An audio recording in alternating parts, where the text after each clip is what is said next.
And you're watching a special edition of the Arise interview as we look ahead with correspondents and analysts as they predict what might happen around the planet in 2022. What fates await the people of the world in Nigeria, Africa, and elsewhere. And what people should we be keeping an eye out for in 2022? Well, at different times during this program, I'll be joined by Arise East Africa correspondent Mark Bichachi, Arise South Africa correspondent Mchelisi Masango, Arise Special correspondent Carl Bostic, Arise Anchor and correspondent Dan Warren, Arise Political editor Sumner Sambo, Arise News and Current Affairs analyst Barrister Frank Tietier, Professor Jibreen Ibrahim, Senior Fellow at the respected think tank, the Center for Democracy and Development, as well as the Nigerian surgeon and public health specialist, Professor Titus Ibekwe.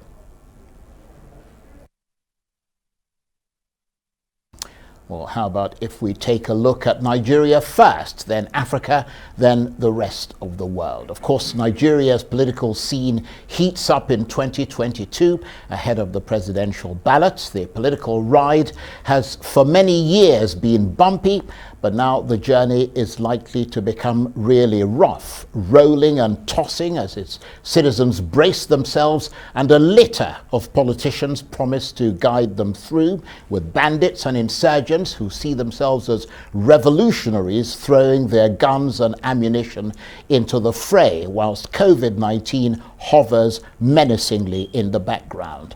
Well, to help us look ahead to those treacherous Nigerian waters in 2022, I'm joined now by Arise political editor Sumner Sambo, Arise News and Current Affairs analyst Barrister Frank Tietier, Professor Jibreen Ibrahim, Senior Fellow at the respected think tank, the Center for Democracy and Development, and I'll also be joined a little later by the Nigerian surgeon and public health specialist, Professor Titus Ibekwe. Thank you very much indeed, gentlemen, for joining us. And let me come to you first, Professor Jibreen. Thank you for staying with us and joining us today. We're talking obviously about predictions and places to watch out for in 2023 for both good reasons and bad. Let's start with the obvious, Nigeria, where we are, the target of an increasingly bitter war between government forces, insurgents and bandits. Does it look like either side is starting to lose that battle big time? For the past few days, there has been some dramatic changes, especially with the change of equipment in terms of the bombing raids by the Nigerian Air Force. Clearly, the bandits in the northwest and the insurgents in the northeast are beginning to hear the heat, to feel the heat, and they have responded by some of them releasing some of the people they've kidnapped. They are also offering to negotiate. But I wouldn't rush to say that is significant, because we have been through that before. When they agreed to negotiate, negotiations took place, agreements were reached, monies were paid, and their activities never completely ceased. So yes, there's some change. There's a lot of expectation that this change will be more permanent, but I would wait to see how sincere they are in their new indication of a changed heart. Okay, please stay with us. I'll come to you in a minute, Sumner, but let me come to you, Frank Tietier. We're hearing today, just following up on what Professor Jibreen was saying there, we're hearing today that the leader of a notorious gang of bandits in Zamfara state has released more than 50 people who'd recently been kidnapped. Buses have been seen full of hostages heading to the state capital. It's not clear why this leader is releasing hostages, but some analysts are suggesting, and I don't know if you're one of them, that it appears to be part of a strategy to persuade the government to grant him amnesty. That suggests that the government is winning, doesn't it? Oh yes, but we must also acknowledge that Some innovations have been put in place by the government of Zamfara State, to the best of my knowledge. They have decided to, and they've engaged in one form of negotiation or the other with the bandits there, with those persons who have held to terrorizing the people, which is a better approach to what happened in Katsina State, where the governor actually seemingly gave up by asking citizens of Katsina State to begin to arm themselves. So beyond the latest bombing that has actually yielded some results, after a very long time, Nigerian forces haven't really recorded much of such successes. Rather, it has been a tale of woe and with a defeatist, perception in the minds of the citizenry. And so, beyond that, I think that much credit should be given to the government of Zamfara State that has engaged the bandits one way or the other. That's why we've seen that kind of move. Again, it's possible that it's very difficult to fight a state, actually. And that's why it's been inexplicable that the fight against insurgency and banditry, together with organized kidnapping, the fight has taken more than too long than expected.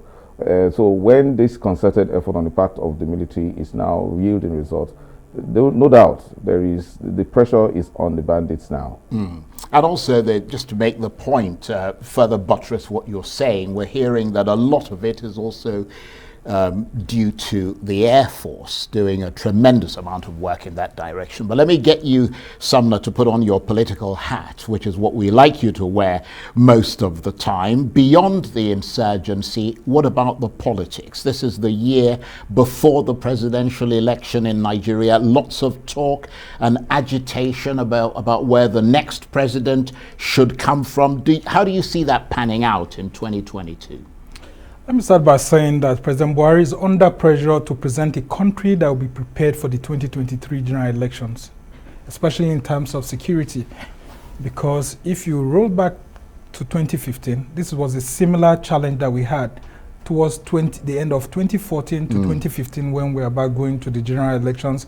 In fact, the National Security Advisor then, Colonel Sambu Dasuki, had to ensure that the elections were shifted because of insecurity. So Buhari is under a similar tension, just like Goodluck Jonathan was, because if not, they've even been called by people like former Secretary General to the Secretary to Government of the Federation, Lufala, is saying that there may not even be an election in 2023 if politicians keep putting emphasis on the election rather than securing the country and preparing it first for elections before the election itself comes up. So as it stands right now, President Buhari has to show that he's on top of the situation, and that's why you could see that he was able to hold some security meeting immediately we got into the new year, and then there are preparations to increase the air raids.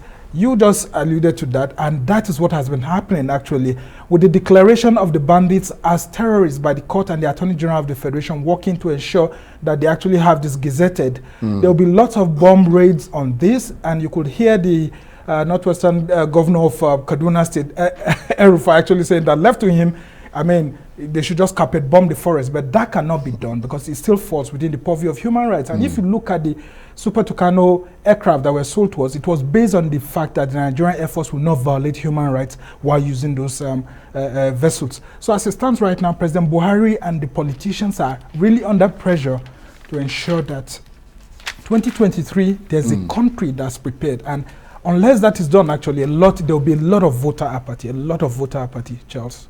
That's a very good point you make there. And let me come to you, Professor Jibrin. Beyond the things that Sumner Samba just raised, what about some positives? For instance, thoughts about young people in Nigeria. In 2021, we saw those issues, around the EndSARS protest, a movement galvanized by young people on the issue, broadly speaking, of good governance. Many people disappointed by the outcome of the panels of inquiry, but the hope is that the hundreds of thousands, if not millions, of young people who took part in those protests will be agents of change in this country as the 2023 election approaches. What are your thoughts on that?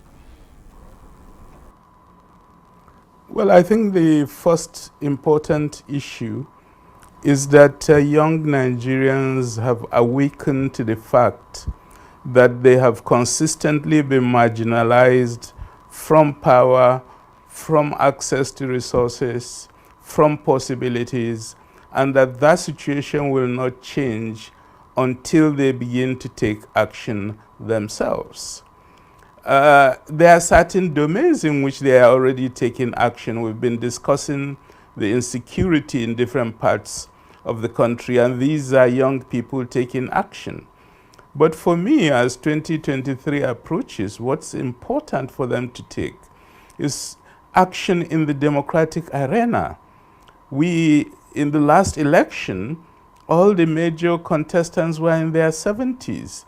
In a very young country where 70% of the population of the country is under 30.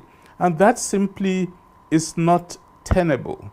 I think this is the year, 2022, when young people have the opportunity to fully mobilize themselves, encourage younger people to get into the politics, mobilize support for them, and create possibilities for us to get out of the gerontocracy we have been running in this country. The answer is in the hands of the young people. They have great challenges. Above all, the monetization of politics in this country has been excessive, and young people do not have financial resources. But this is a time for new ideas, for innovation, for thinking out of the box. How can they change the course and nature of Nigerian politics by making money irrelevant and making the vote, and they do have a majority of the votes, the key factor in determining political outcomes? And Barrister Frank Tietio, we've got less than a minute before we take a break. What are your thoughts on that? I think we should stop this kind of discrimination against old people.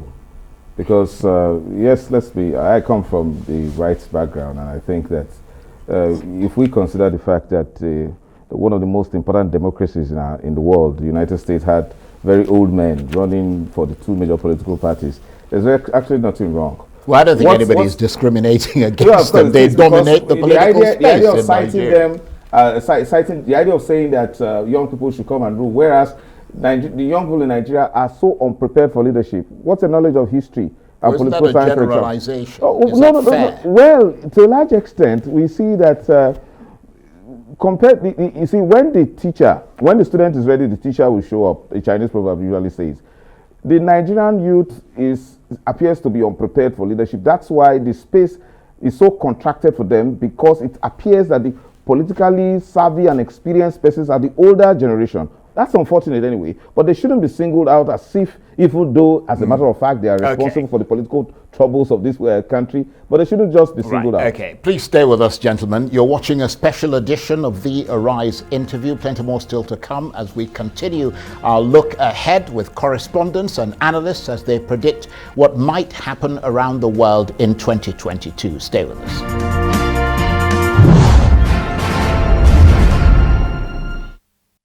Welcome back to a special edition of the Arise interview. I'm Charles Enyegolu. Now, just a year ago, the overarching message that many of us recall was the hopes for the vaccine and the promise that by the end of 2021, we might be living in the beginning of a post-COVID world.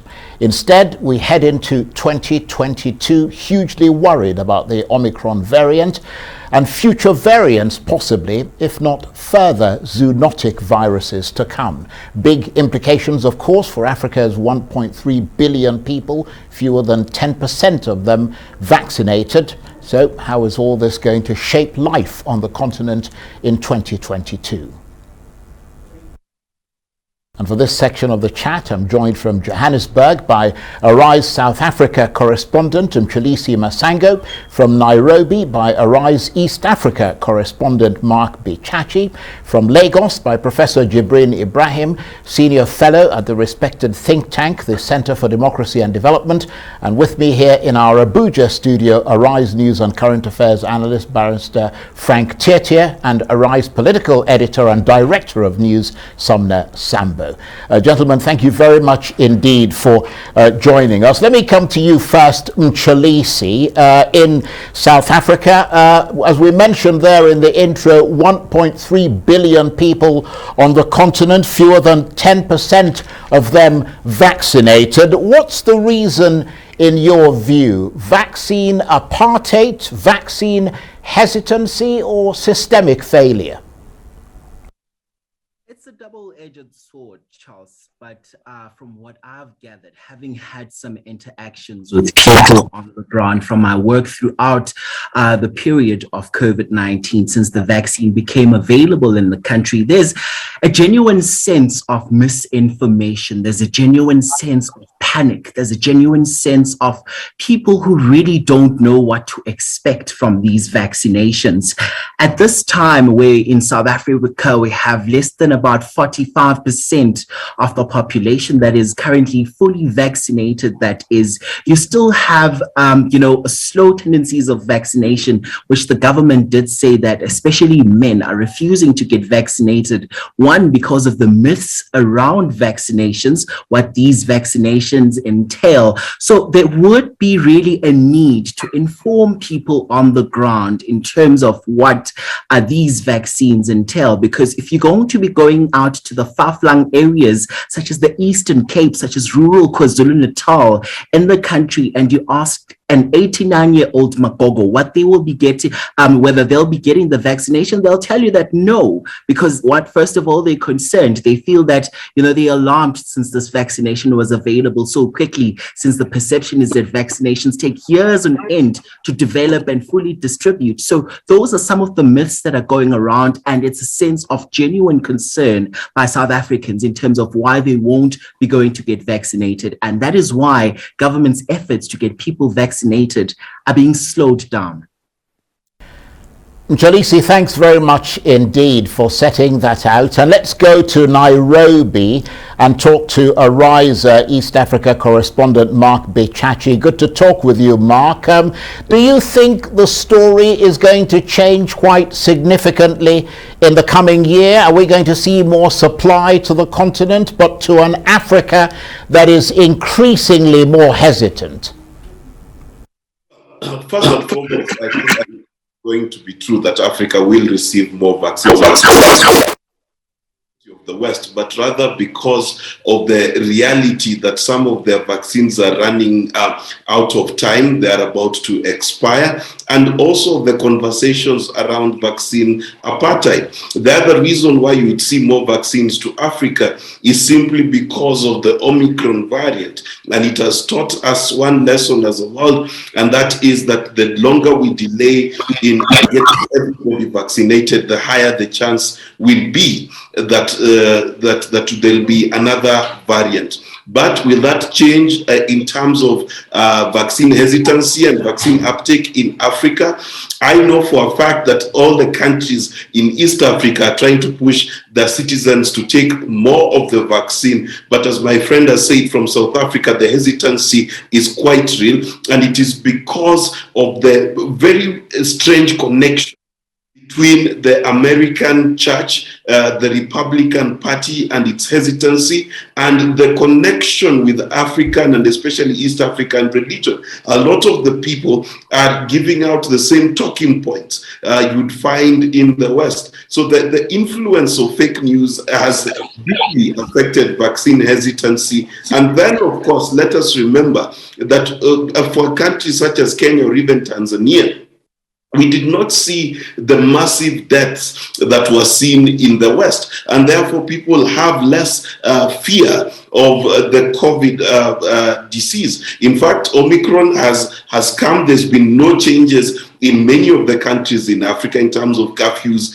and things like that, and people are not dying, and therefore there is the sense that Africans feel, and especially those in East Africa, feel invincible against the COVID disease. So it is quite a challenge. I think we'll get more vaccines, but that might not necessarily translate to more people vaccinated, especially in this neck of the woods.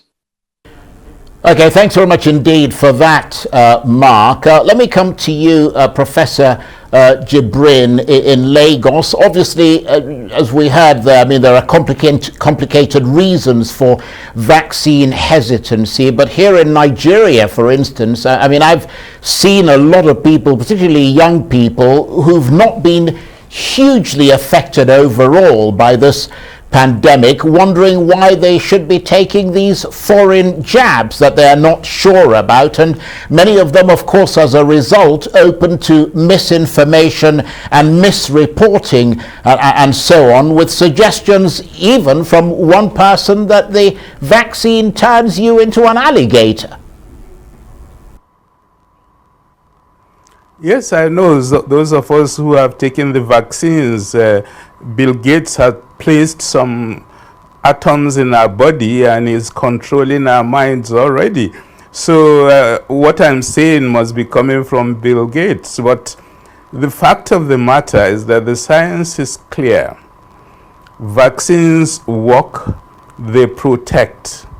It is true that the demography of Africa has a very large component of the youth, and they suffer less. But all young people have parents and grandparents.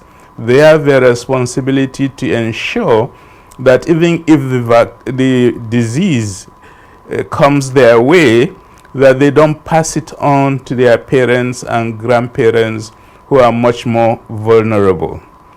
I know that the death toll in Africa has not been as high as it was anticipated to be at the beginning of the pandemic. There were stories that millions of Africans will be dying off from this terrible disease. And 2 years later, people are saying, well, we've seen some people die, but it's not really as dramatic as we were told. And there are more lies behind this story. My sense is that it is really important for people to understand that the variations that this virus undergoes poses a huge threat for our future. And there could be a variant that will impact massively on Africa and its population. And that therefore what is wise to do is to ensure that as many of us as possible do get vaccinated. This message is an important message, and we have to resist this culture of conspiracy theories that has been spread around the world, that are completely baseless, that are mischievous, and that has led many people to their death. My strong feeling is that the story of COVID-19 has not been told fully. In the next year or 2 years, we are going to have other variations that could mess up our lives as a people. Let's stop that from happening. Yeah, that's a good point. And let me come to you, Ariza, political editor and director of News, Sumner Sambo. Looking at the Nigerian situation, is the vaccine question a problem of donating vaccines, or is it a problem of distributing vaccines and storage of vaccines, and a problem of people who are able to administer the vaccines across the country? In other words, issues of logistics, because of course we saw the issue around the 1 million vaccines that had to be dumped. The biggest challenge that we have as a nation is vaccine hesitancy. We've improved our storage facilities, we've improved even the education, and even, you know, the distribution of this vaccine points. We've seen health workers even being sent to markets and all of that, but the hesitancy still is there, because a lot of people don't even just want to believe that this COVID is in existence, and they just at some point think it is purely an elite disease, irrespective of the scientific information that's been made available, irrespective of even government officials, including the State House having this COVID visiting it. I mean, just as early as last week, we had several presidential aides being infected with this COVID, and there are new measures in the presidential villa now that if you want to visit President Buhari, you have to undergo rapid tests. And you will see that irrespective of the fact that the health authorities have been able to align with traditional rulers and even religious leaders, there's just that hesitancy. Right. But what I can just quickly chip in here is the fear that we have, just like Professor Jibrin said, that there may actually be a variant that may affect our own population in Africa, and it could actually take us, by storm. So if we don't prepare ahead of that sort of variant, then there may be a big challenge ahead of us. Okay, thank you very much indeed for that, Sumner. And very briefly, Barrister Tietie, the bottom line is, with all the science and medical expertise and vaccines, I mean, we can't promise a COVID-free year in 2022, can we? Well, not really, but the Nigerian government has learnt its lessons in 2020 and 2021, and will be very cautious in 2022 not to be overreactionary, to push the country into another state of frenzy, as was experienced in 2020. It has somehow, for reasons best unknown to scientists, the COVID-19 pandemic has not ravaged Africa. Nigerians only see COVID more in terms of contracting the economy and making things difficult in terms of vaccine and mask mandate. All of these have placed the reactions to COVID in the eyes of Nigerians in a very negative light. So in considering that COVID was also responsible for some psychosocial issues, which particularly played out in the NSAS protest and various invasion of warehouses and all of that. So in 2022, the Nigerian government will cautiously bring out a national policy that will not elicit this kind of negative reaction and perception from the populace. For example, when the governor begins to say vaccine mandate, it makes it very negative, and that's a problem indeed. Okay. Thank you very much indeed, gentlemen, for that focus on COVID. And let me come to you, Mark Bichachi, in Nairobi there, moving away from COVID. It's been a roller coaster year for the Horn of Africa, particularly for Ethiopia. Fighting is still going on there. We're now, of course, seeing tensions in Sudan over military rule. What does all this mean for East Africa in 2022, briefly? 2022 for East Africa is going to be a peace building year. Let's not forget that Somalia is still a war-torn country. Somalia is still a country with political division. Same for Ethiopia and same for the Sudan. We've got South Sudan also, which is slowly fast. So we've got a lot of peace building to be done in East Africa. But also there is the good news that the southern part of East Africa, Kenya, Tanzania, and Uganda taking to right are looking more stable moving forward and are looking like they're going to continue to be so. Kenya is having an election year, biggest economy in Eastern Africa. That begins to be something to watch. President Suluhu in Tanzania has taken the country from a different direction from what Pombe Magufuli was doing. So it's a time for peace building in the region. COVID, I can tell you for sure, is not going to be top of the priority. The priority is going to be economics, it's going to be peace building, and it's going to make sure that the region remains stable. That is what is on the menu for us in 2020. Apologies for that slight echo there, but gentlemen, thank you very much indeed for the moment. You're watching a special edition of the Arise interview.